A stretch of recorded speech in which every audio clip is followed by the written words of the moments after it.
Who Americans choose to be the next president and who gets to take oath on this crown in the year 2025.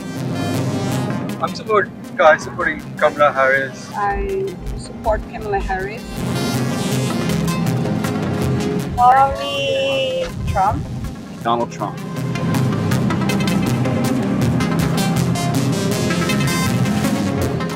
The history of the United States Capitol building begins in the year 1793.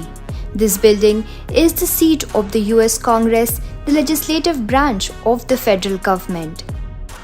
This architectural beauty attracts tourists from around the world who gets a tour of the US history and its politics. We are not Americans, we are Canadians. Thank you. Visiting. Located on the Capitol Hill, it is surrounded by a vibrant marketplace, office buildings, and much more. Built in a neoclassical style with a white exterior, Capitol building holds a major significance in the administration of the US government. The US Supreme Court, that has become the ultimate force in the 2024 presidential elections, lies in the east of the Capitol building and held sessions here until its own building was completed in 1935. Hello, I'm Prerna Shandilya. I'm standing at the east front of the humongous Capitol building. Now, this is where the entire drama happens. This is the same place, as you can see right behind me, is where 2021 January 6th riot took place, where former President Donald Trump's supporters stormed the Capitol building. And this is also the same ground where numerous US presidents in the past have taken oath before assuming their office of service. Now, less than a month in the elections, it would be interesting to see who Americans choose to be the next president and who gets to take oath on this ground in the year 2025. So, who do you support this election season?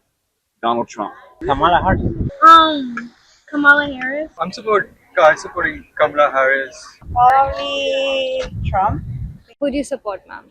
Harris. I support Kemala Harris. Why?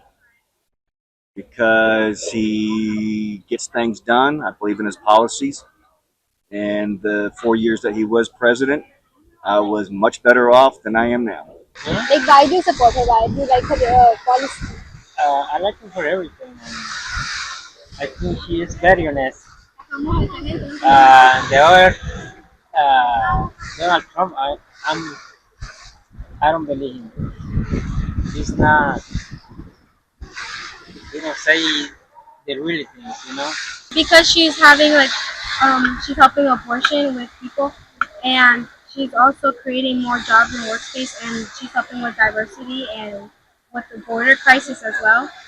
Just because it'd be the first women president of the United States, and seeing the bias against the women in the corporations and the work politics and stuff, I think we need some women in power just because of that. Because I'm more conservative.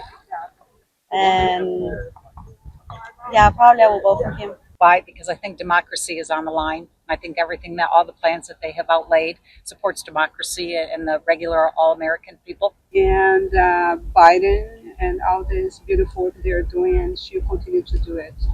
And team, she pick a nice vice. I'm voting for Vice President Harris to make her President of the United States. I think she's done an incredible job as Vice President. And it's not really more so the fact that what she has done great during her time in public service, but it's more so what Donald Trump has done. So he's done horrible things to this country, so I'm proud to be voting for the greater of the two candidates. Like, who do you support? None of the traditional candidates. I think Chase is one of the libertarian candidates, and he's the highest on my list, but neither of the predominant parties have any interest in me. If you get to be the president for one day, what would you do? I'd have to think about that one. I don't know. Of the US. What I do? So I help to the meeting people, the middle class. Oh, that's a hard one.